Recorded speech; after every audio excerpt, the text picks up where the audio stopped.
प्रिय विद्यार्थियों, आपको प्रोफेसर वेदा का प्यार भरा नमस्कार। परीक्षाएं आने जा रही हैं अभी आपकी, उसकी तैयारी को किस प्रकार से करें, कैसे उसमें 100% अच्छे नंबर पा सकते हैं, या किस प्रकार से मन चाहे नंबर्स हमें मिल सकते हैं। ये एक ऐसी विधा है, एक ऐसी तैयारी है जिसमें आपका सारा परिश्रम, सारी मेहनत और वर्ष भर किया गया आपका चिंतन, परीक्षा की तैयारी, पढ़ने लिखने का ढंग, वो सब एक परिणाम के रूप में आपके सामने आता है। आपके नंबर्स देख करके आपके परिवार में, समाज में, स्कूल में एक ये धारणा बनाई जाती है कि इस विद्यार्थी के, इस स्टूडेंट के इतने नंबर हैं तो इसकी पढ़ाई का, अध्ययन का लेवल ऐसा है। इस प्रकार से हमारे सामने प्रश्न ये आता है विद्यार्थी जीवन में कि हम किस प्रकार से परीक्षा की एक ऐसी तैयारी करें, कम समय जिसमें हमारा लगे, अधिक से अधिक हमें प्रश्नों के उत्तर आएं और नंबर्स हमें अपनी इच्छा के अनुसार अधिक से अधिक प्राप्त हों। इस विषय को लेकर के आज आपके सामने हम एक विस्तृत चिंतन, एक ऐसा प्रैक्टिकल एस्पेक्ट रखेंगे इसका, जिससे कि आपको अपने मनचाहे परिश्रम के किए गए फल के रूप में, परिश्रम के अनुसार आपको अंक भी प्राप्त हो सके। तो इस विषय में हमारे सामने लगभग 10 प्रश्न ऐसे आते हैं जिसका हमें उत्तर मिलने के बाद में एक सुनियोजित रूप में, एक प्रैक्टिकल एस्पेक्ट में हम अपनी तैयारी को अंजाम दे सकते हैं, अपनी तैयारी कर सकते हैं और अच्छे नंबरों से जिस भी क्लास में हम हैं उसमें अच्छे नंबरों को प्राप्त कर सकते हैं। पहली तो हमारे सामने समस्या ये आती है कि हमारी इच्छा है 100% अच्छे नंबर्स प्राप्त करने की, वो हम कैसे प्राप्त कर सकते हैं। दूसरा प्रश्न हमारे सामने आता है कि अध्ययन कैसे करें, how to do study. Guides को पढ़ें, टेक्स्ट को पढ़ें, या जो क्वेश्चन बैंक हमारे सामने आ रहे हैं उनको पढ़ लें, चिन्हित जो हैं क्वेश्चंस उनको याद करें और परीक्षा में वो आ जाएं तो उनको लिख दें, हमें अच्छे नंबर्स मिल जाएं। तीसरा प्रश्न हमारे सामने आता है कि हम उन क्वेश्चंस के टेक्स्ट बुक से उत्तरों को याद करें या उनको एक अच्छे ढंग से समझ भर लें। फिर एक प्रश्न ये आता है कि दिन भर क्या करें, क्या पूरे दिन ही पढ़ते रहें, आराम ना करें, टीवी ना देखें, खाना ना खाएं, दोस्तों से बात ना करें, खेलें कूदें ना, तो क्या केवल पढ़ते ही रहें दिन भर। एक प्रश्न फिर ये आता है कि कब पढ़ें, अर्ली मॉर्निंग, क्या सुबह उठ करके पढ़ना शुरू करें या जब हमें समय मिले तब पढ़ लें। एक प्रश्न ये भी आता है कि क्या पढ़ते ही रहें, व्यायाम, एक्सरसाइजेस, स्पोर्ट्स, गेम, चेस खेलना या जो भी आपकी रुचि है उसके अनुसार खेलकूद भी हो सकता है या नहीं। बहुत से विद्यार्थियों में ये एक क्वालिटी पाई जाती है कि टेक्स्ट बुक्स में उनको इतना पढ़ने में आनंद नहीं आता है, परंतु वो स्पोर्ट्स ग्राउंड में जा कर के एक से एक स्पोर्ट्स, उसमें किस प्रकार से अपने सामने वाली टीम को पराजित करना है, पूरी एनर्जी को किस प्रकार से लगाना है, कहाँ पर क्या टर्न, क्या मूव लेना है, उसमें बहुत प्रवीण होते हैं।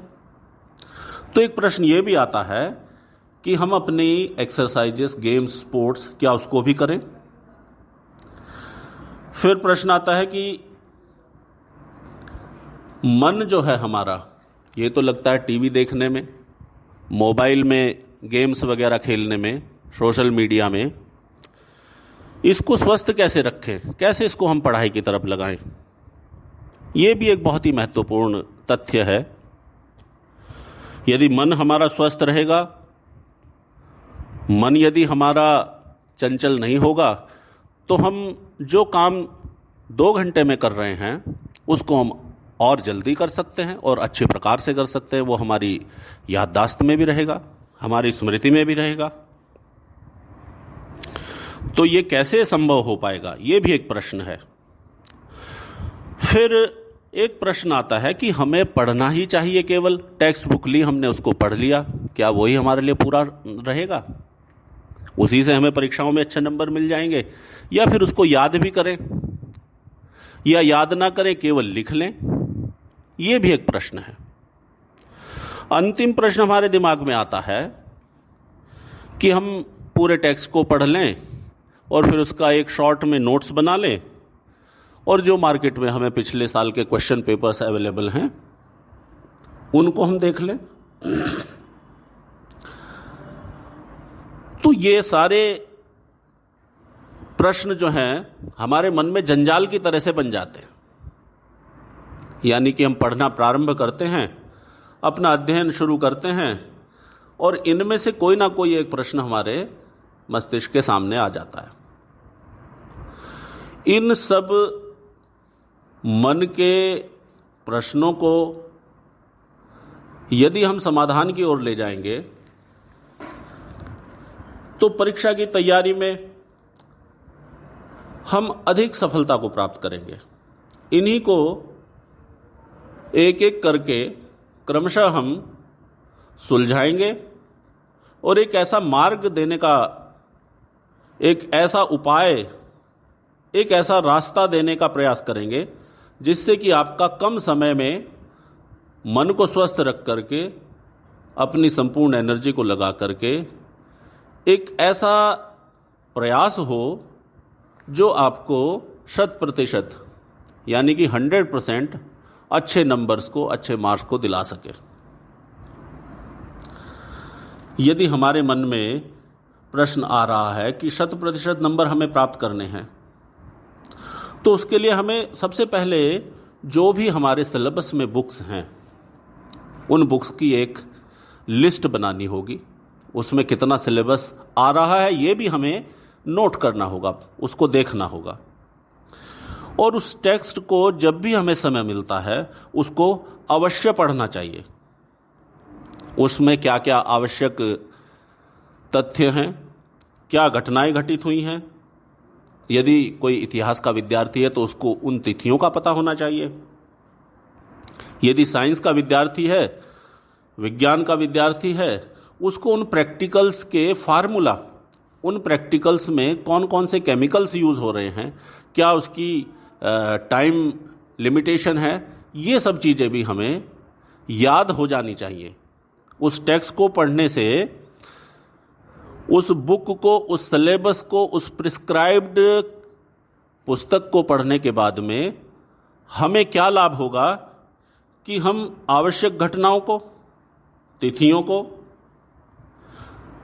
या फिर जो एक्सपेरिमेंट्स हैं उनके सारे तथ्यों को, उन फैक्ट्स को हम एक अपनी स्टडी का पार्ट बनाते हुए, अध्ययन का पार्ट बनाते हुए उनसे परिचित हो सकेंगे और वो हमारे मन में स्टोर हो जाएंगे।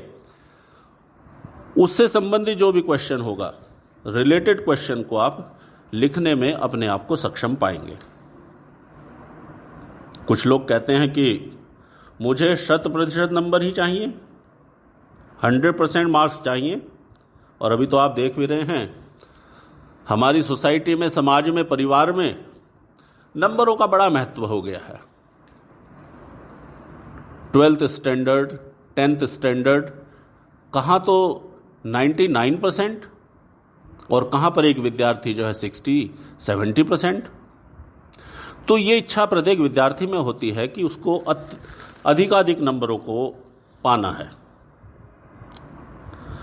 परंतु इसमें एक पक्ष ये भी है, इसका अभिप्राय ये नहीं है कि आप नंबरों की अपनी इच्छा को कम कर दें, नहीं, नंबरों की इच्छा को कम नहीं करना है, परंतु जो विषय है आपका वो सोशल स्टडीज़ है, साइंस है, या फिर ह्यूमैनिटी है, आर्ट्स है, इंग्लिश है, लैंग्वेजेज हैं, संस्कृत है, हिंदी है, फ्रेंच है, जर्मन है, जो भी आप विषय को पढ़ रहे हैं, जो भी सब्जेक्ट को आप पढ़ रहे हैं, उस विषय का आपको एक विस्तृत नहीं तो एक संक्षिप्त ही ज्ञान होना अति आवश्यक है।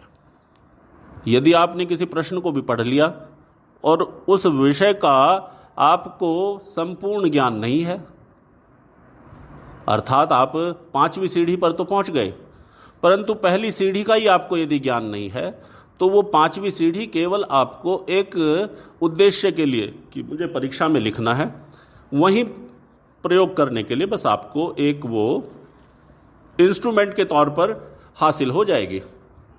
आप उसका विस्तार से चर्चा में, इंटरव्यू में या बातचीत में या कहीं पर भी उसके उदाहरण के रूप में आप उसको प्रस्तुत करने में झिझकेंगे। अतः पढ़ते समय एक बात ये अवश्य ध्यान रखनी चाहिए कि नंबर्स तो हमें अधिक चाहिए ही, परंतु जो भी विषय हमारा है उसका हमें एक संक्षिप्त, एक विस्तृत नहीं भी हो सकता तो संक्षिप्त रूप में ही एक संपूर्ण ज्ञान हो जाना चाहिए।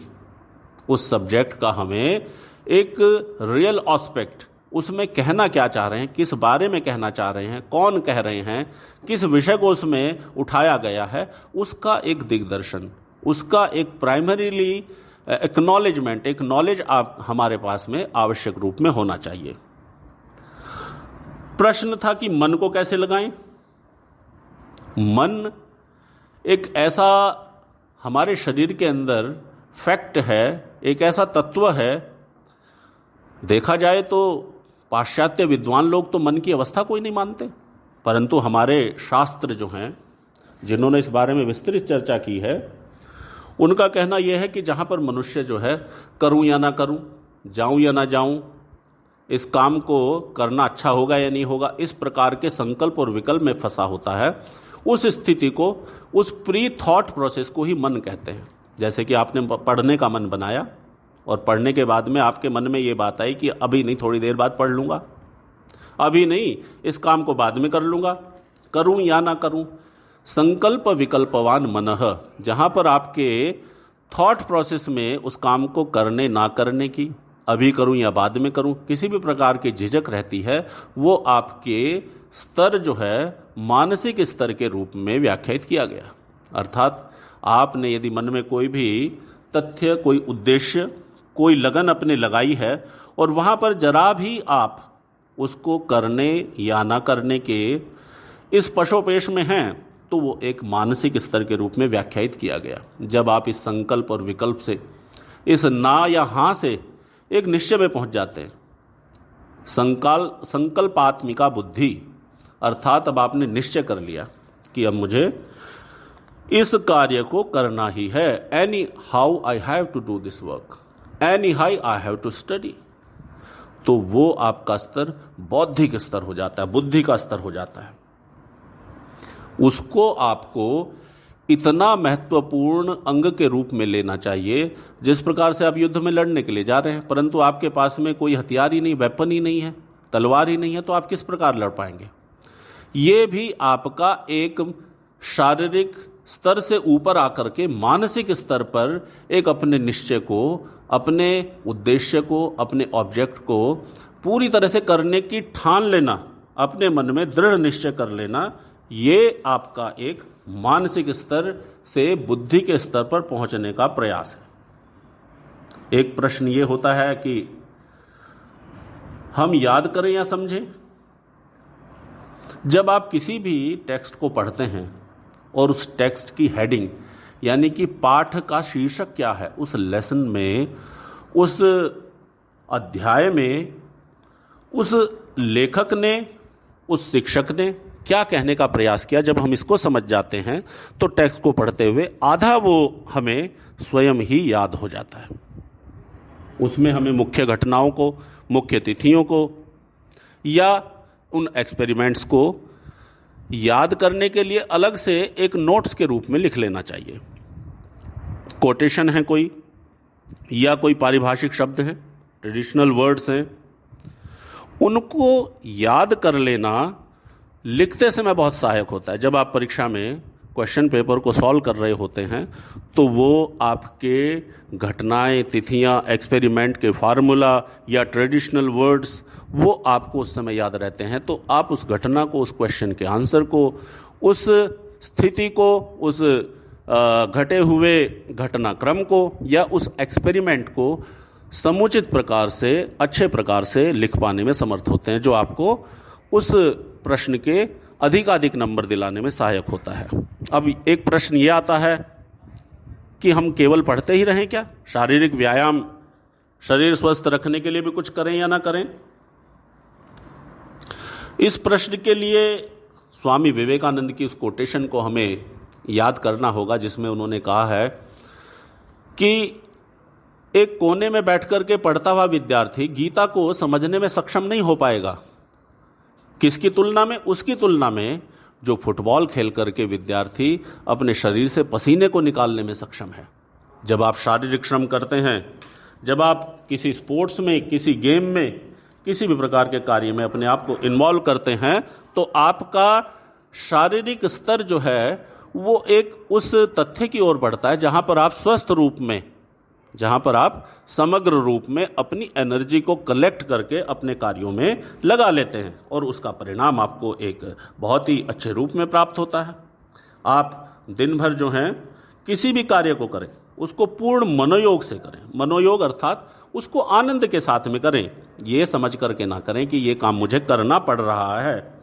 आप घर में, समाज में, अपने दोस्तों में खेलना कूदना, यदि आप डांस के शौकीन हैं तो अपने डांस को भी करें, गायन के शौकीन हैं तो गायन भी करें।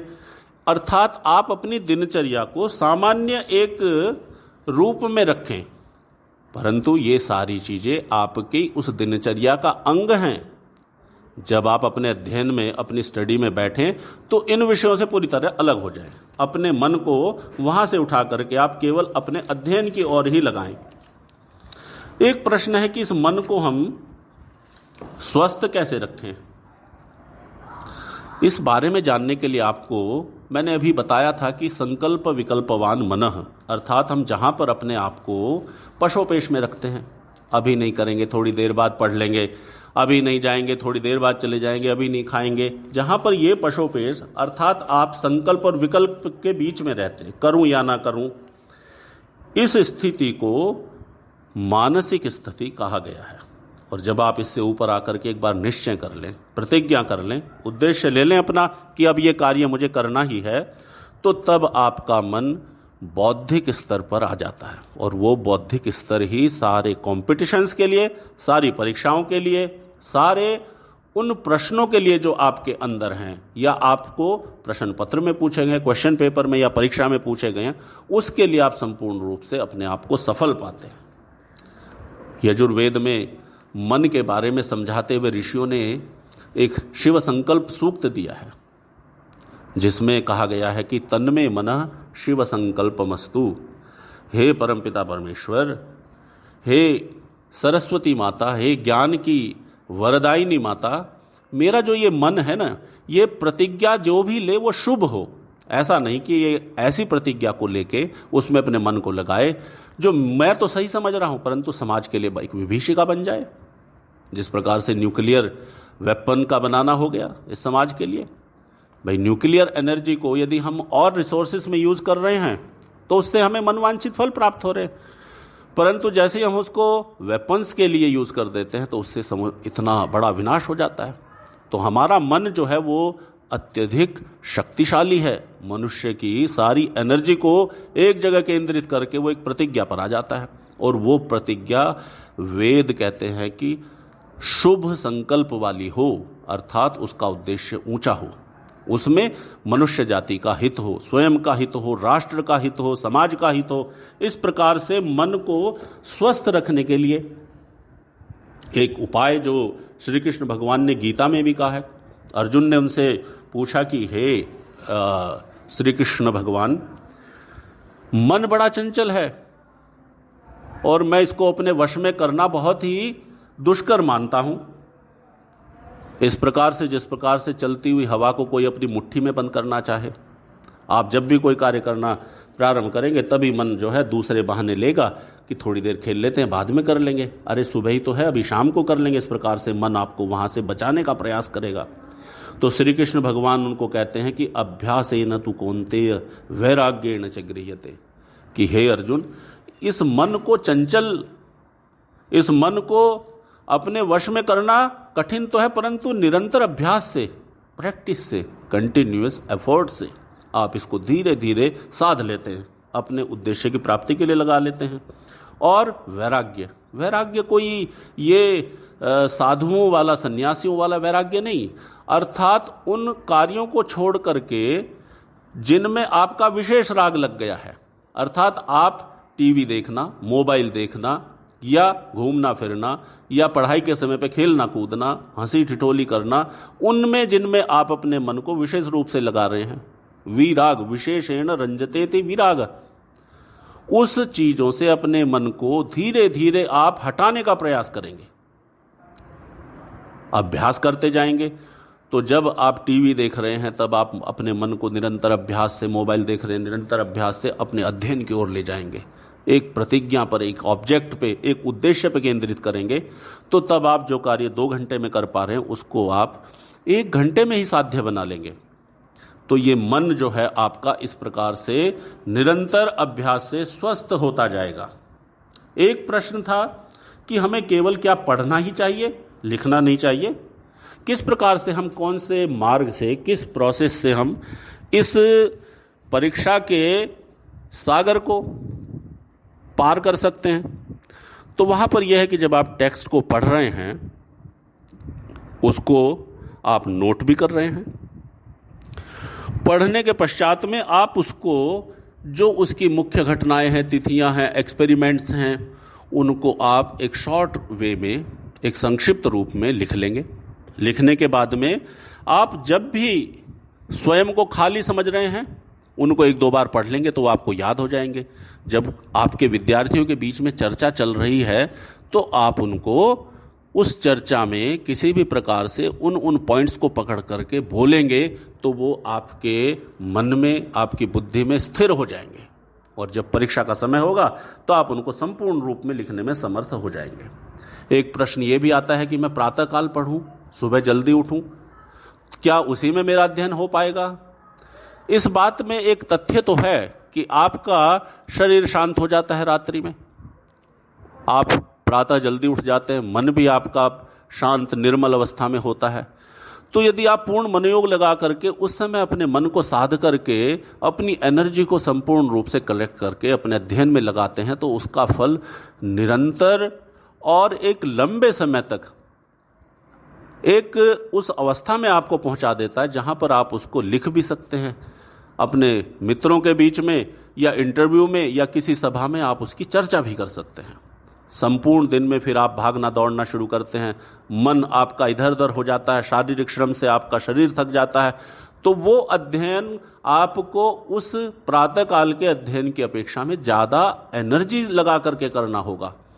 ये आपका एक रूटीन भी बना देता है। जब आप रात में सही समय पर सो जाएंगे और प्रातःकाल सही समय पर उठ करके अपने अध्ययन में लगेंगे तो उसका फल आपको स्वयं ही मिल जाएगा। इस प्रश्न में आप अपना स्वयं का प्रयोग करके देखें, स्वयं का एक्सपेरिमेंट करें।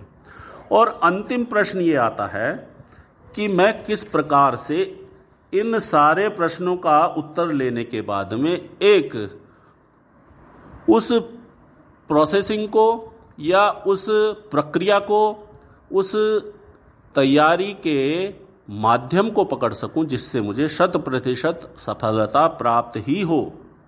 तो उसमें प्रश्न ये आता है कि मैं टेक्स्ट को पढ़ने के बाद में नोट्स बनाऊं या ना बनाऊं, पिछले प्रश्न पत्रों को देखूं या ना देखूं, टेक्स्ट को ही पढ़ता रहूं। इसमें बहुत सहायक आपके लिए होता है कि आप पढ़ते समय जो भी मुख्य घटनाओं को, मुख्य तिथियों को या मुख्य विषय की विशेषज्ञता को देख रहे हैं तो उसको आप नोट्स के रूप में कहीं पर नोट कर लें, और उस नोट्स को जब भी आपको समय मिलता है तो आप उसका एक रिवीजन कर लें। उस रिवीजन के साथ साथ में आप इस समय एक स्मार्ट प्रिपरेशन जो चल रही है उसके आधार पर पिछले सालों के, विगत वर्षों के बैक पेपर्स को उनको एक बार आकलन कर लें, उनको देख लें किस प्रकार के क्वेश्चंस को पूछा गया है, कितना नंबर का क्वेश्चन है, कितने क्वेश्चनों की संख्या है और कितना समय हमें मिला है। तो वो आपको एक अपनी सेल्फ स्ट्रेटेजी, एक आपकी रणनीति बनाने में आपकी सहायता करेगा। तब आप खंड अ में, पार्ट ए में इतने क्वेश्चंस हैं तो उतना समय वहाँ पर आप देंगे, इतने शब्दों में लिखेंगे। इसमें आपके लॉन्ग क्वेश्चंस हैं तो वहाँ पर आप अधिक समय देंगे। इस प्रकार से एक आप रणनीति बनाने में सक्षम हो जाते हैं। और इस समय पर आपको एक तथ्य और बहुत सहायता देगा, जिसको मैंने समय समय पर अपने जीवन में भी और विद्यार्थियों के जीवन में भी अपनाए जाने के बाद में एक बहुत ही सफलता का एक दिग्दर्शन किया है। पंडित विष्णु शर्मा ने एक पुस्तक को लिखा था पंचतंत्र। पंचतंत्र में कुछ हमारे जो जीवन में निर्णय लेने वाले तथ्य हैं, नीतियां हैं, हमारे जीवन को ऊंचा उठाने में सहयोग करने वाले तथ्य हैं, उसको आप नीतियों के रूप में जान सकते हैं, पॉलिसीज के बारे में जान सकते हैं। उस पुस्तक का आपको जब समय मिले अध्ययन कर लेना आपको बहुत ही लाभप्रद होगा, आपके जीवन की रूपरेखा को बनाएगा। उसमें पंडित विष्णु शर्मा ने पशु पक्षियों के ऊपर उन नीतियों को कहानी के रूप में लिख कर के एक ऐसा संदेश दिया है कि हम अपने जीवन में किसी भी परिस्थिति में, किसी भी प्रकार की शंका में स्वयं भी निर्णय ले सकते हैं।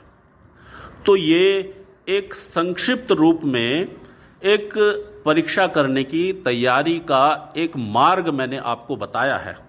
इसमें मुख्य रूप से आप अपने अध्ययन को करते समय अपनी टेक्स्ट बुक्स को पढ़ लें, उसमें मुख्य मुख्य घटनाओं को, तिथियों को, एक्सपेरिमेंट के फॉर्मूला को नोट कर लें और समय मिलने पर उसको रिवीजन में ले लें, उसको पुनः एक बार देख लें, याद कर लें। और जब भी आपका कहीं पर किसी भी प्रकार से इंटरेक्शन हो अपने मित्रों के बीच में, अपने क्लास ग्रुप में, तो आप उनको एन एग्जाम्पल या किसी भी प्रकार से चर्चा में स्थान दें, तो वो आपको एक पक्का आपके अंदर तथ्य रूप में वो स्थापित हो जाएगा।